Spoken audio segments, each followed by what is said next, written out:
Hey guys, welcome to our channel. So in this video I'm going to show you how to transfer Bitcoin on Cash App. So simply open the Cash App. After that, when you open the Cash App, so simply just here you can see the money option like USD dollar.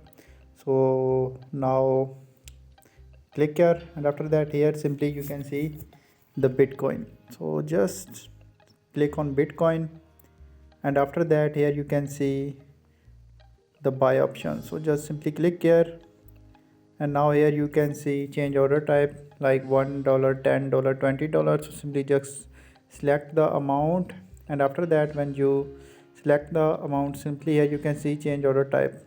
So after that just click on next. So now here you have enter the mobile number you would like use with cash. So just simply type your number here, and after that click on next. So now here you have to send the confirmation code, and after that in this way you can transfer Bitcoin on Cash App.